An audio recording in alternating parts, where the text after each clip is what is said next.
The sports gambling has been approved by each state. New Jersey has to now make the decision of when they want to open it. But the NFL has been highly, I wouldn't say highly critical, but very quiet on this as opposed to some of the other leagues. We'll get into that and some NFL news and notes right now, including some of the Vegas odds that were released today on the season. John McMullen has covered the league for a long, long time. You can check out his Eagles coverage at 973ESPN.com. You can also check out his national NFL column at GetMoreSports.com. And he joins us now on the Boardwalk Honda Hotline. John, what's happening?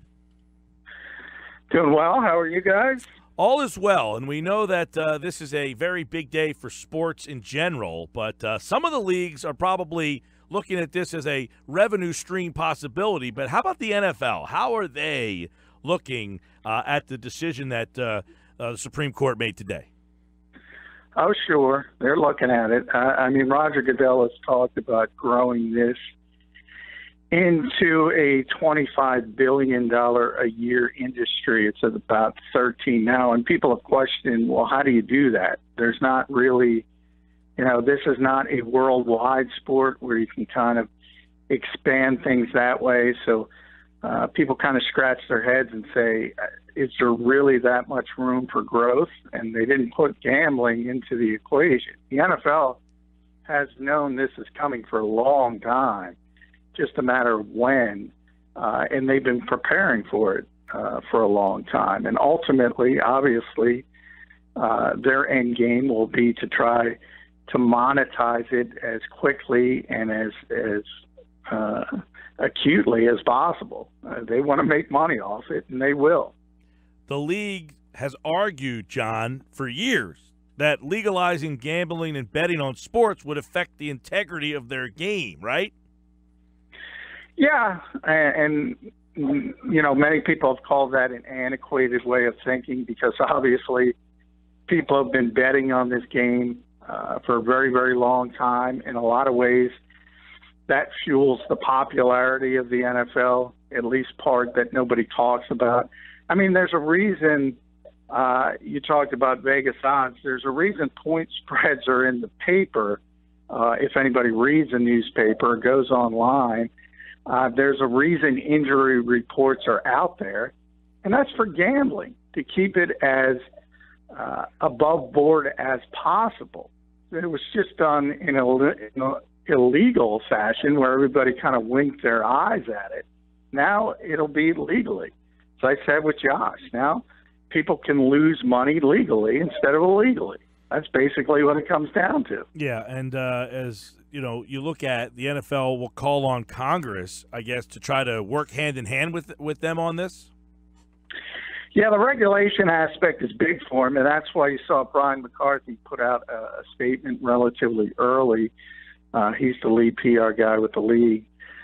Talked about going to Congress to get regulation. That's what they want very, very quickly, and that's to make things easier to monetize it from the league standpoint. So that's the strategy behind that part of it. John, would you say that the NFL is the most ready for this decision today of the four major sports leagues? Yeah, I would. I mean, I don't know. I should rephrase that. I don't know. I think everybody's ready for it. I think all the major sports leagues knew it was coming. I just think the NFL is in a position to take more advantage of it because it's the most popular sport.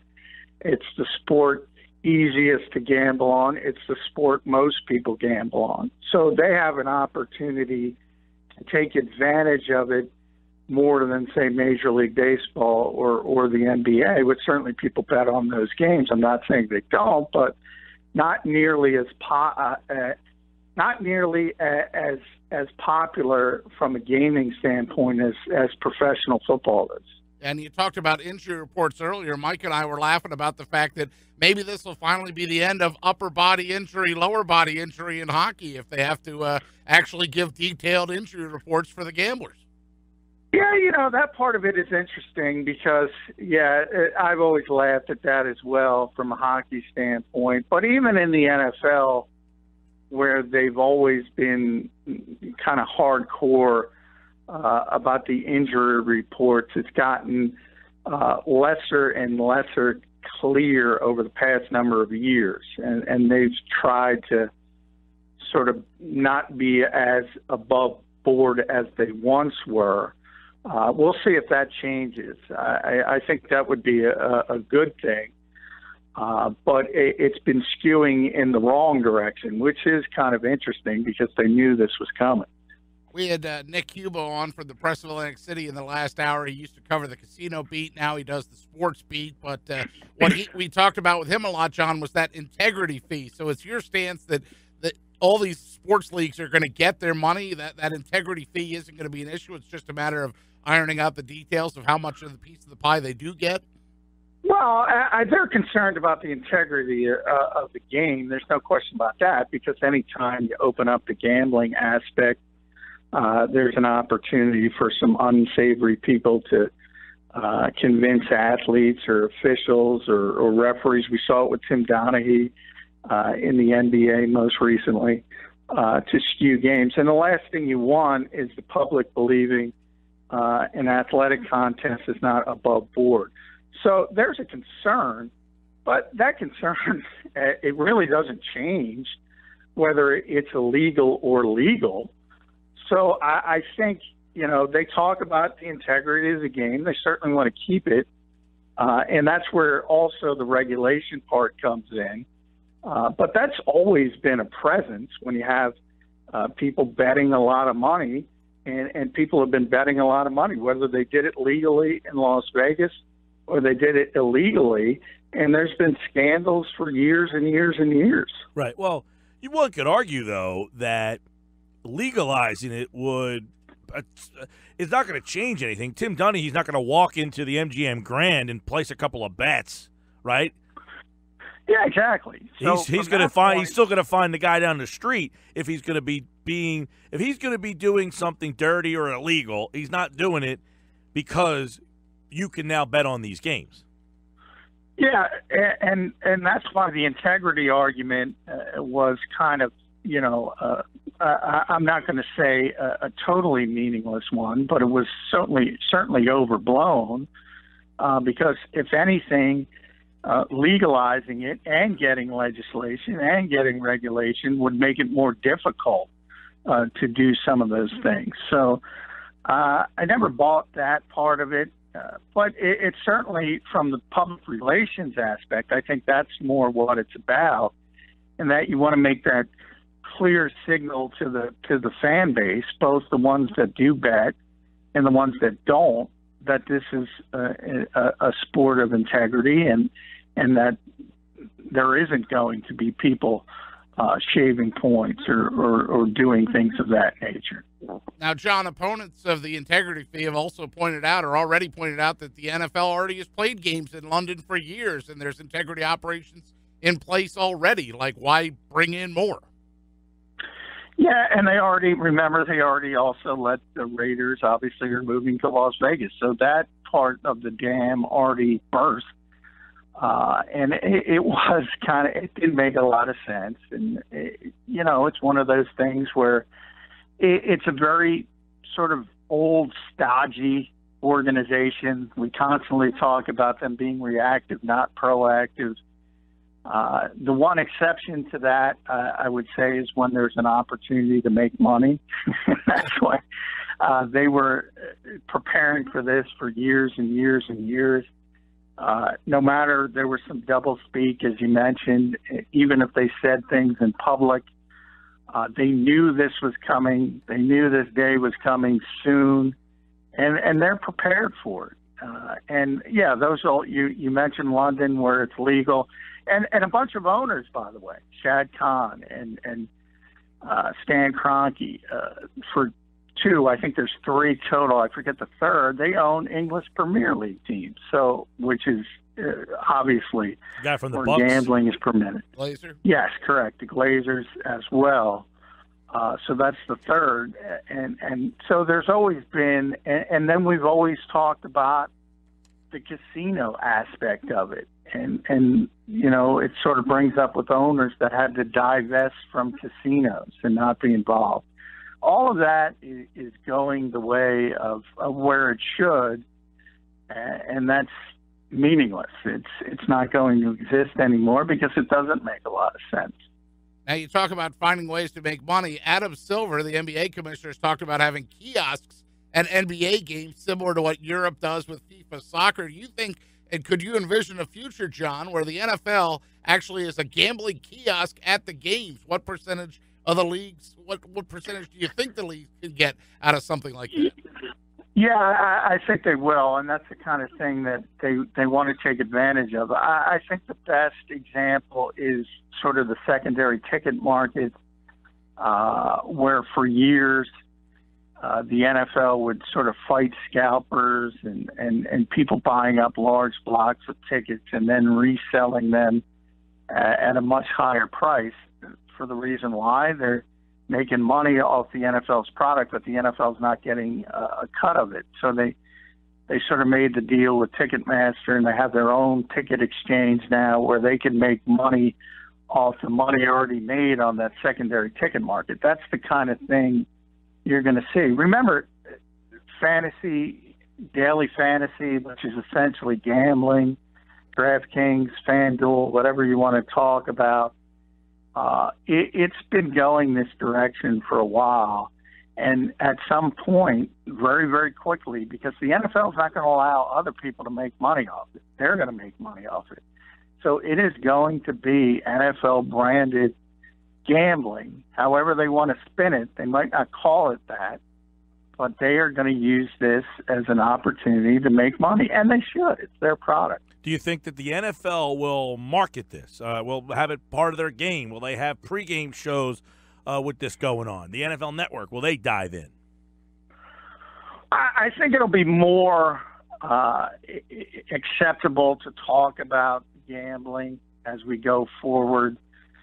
It's not going to be immediate, but as the years go on, I don't know if there. Remember, when you're talking about TV product and things like that, you're still gearing things towards a casual audience because the large, vast majority is casual fans, not even hardcore football fans, certainly not hardcore gamblers. So I don't think you're going to see over-the-top pregame shows with, some of those old-time gamblers, Jimmy the Greek and Jim Fleiss telling you to take the Eagles plus the points. I don't think you're going to see that because I don't think it'll play on television, and ultimately it's about ratings.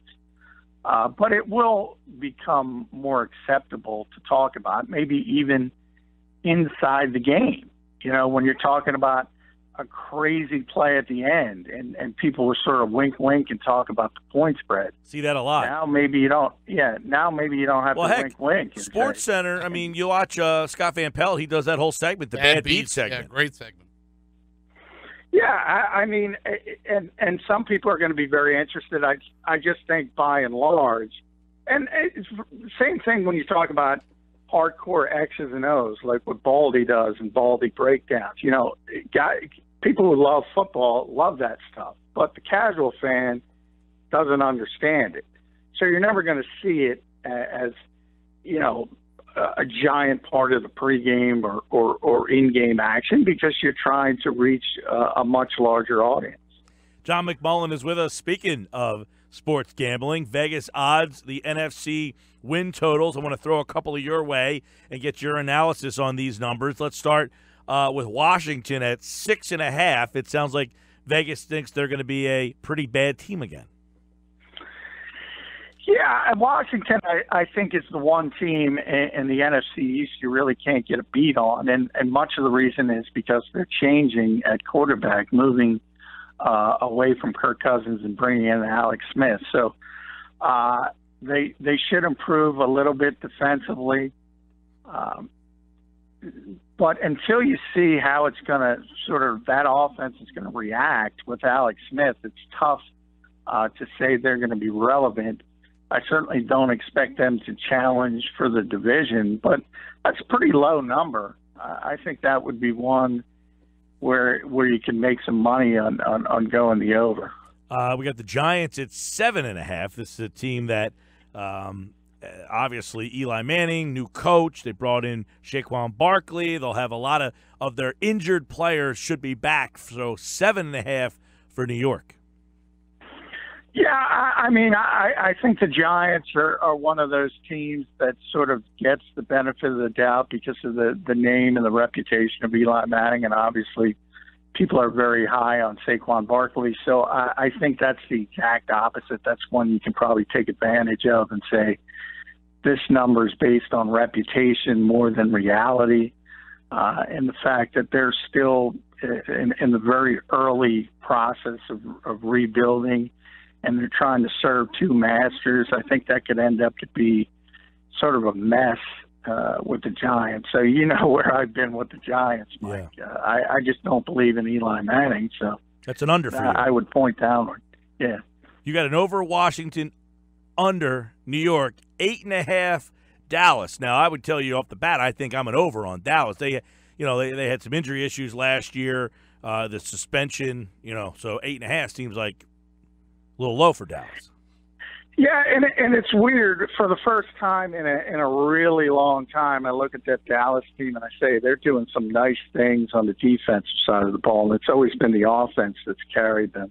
I'm not sure about their offense other than Ezekiel Elliott. I think the jury is still out on Dak Prescott after his poor sophomore season and the fact that they have such issues at the wide receiver position. So I think they've kind of shifted the strength of that team, but I would kind of agree with you overall. If Zeke's out there for 16 games, you would have to look at them as more of an over. Philadelphia, 10.5, obviously coming off that Super Bowl year. 10.5, too high, too low? Well, that's a big number anytime, but this is a really, really good team, really deep team, and I don't think the division is that good. So that's positive.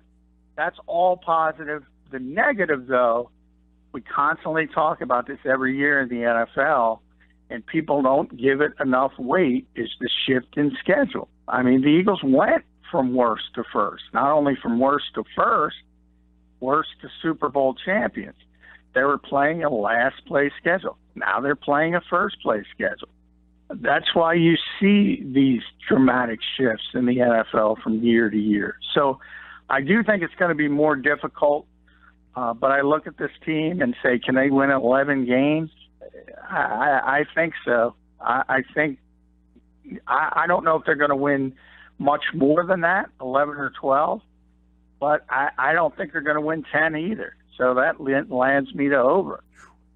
John McMullen with us. Those are the NFC East win totals. Now, the NFC odds are the odds to win the NFC overall. They run the gamut, John. Two teams you already talked about. The Eagles are at 5-1 at one end of the spectrum. The Giants at 22-1 at the other end of the spectrum. But I want to talk about the other two teams, and I want to hear your opinions of the two other teams that are favorites to win the NFC, and that's the Rams and the Vikings. We'll start with the Rams. As they've made some additions, they're listed at 5-1 odds to win the NFC. Essentially, yeah, the Rams, the Vikings, and the Eagles are all equal favorites to win the NFC.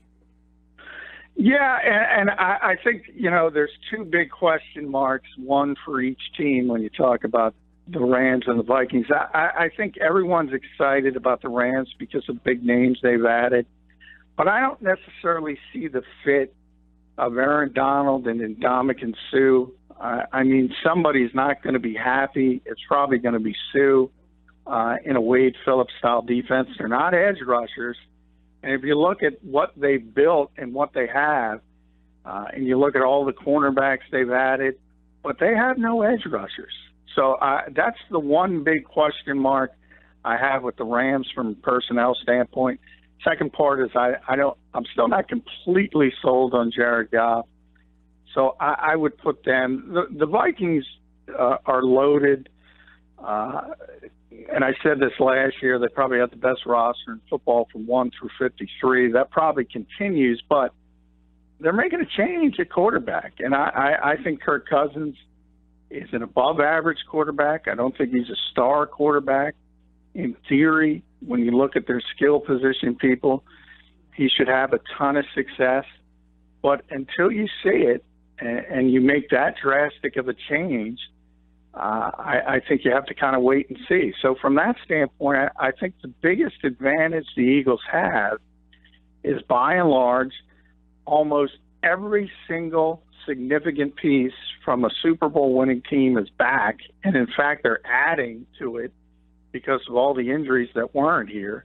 Carson and Jason and Jordan Hicks and even Chris Maragos, all players like that, Darren Sproles, they're added to a team that already won the Super Bowl. So from that standpoint, I would give the Eagles a slight advantage.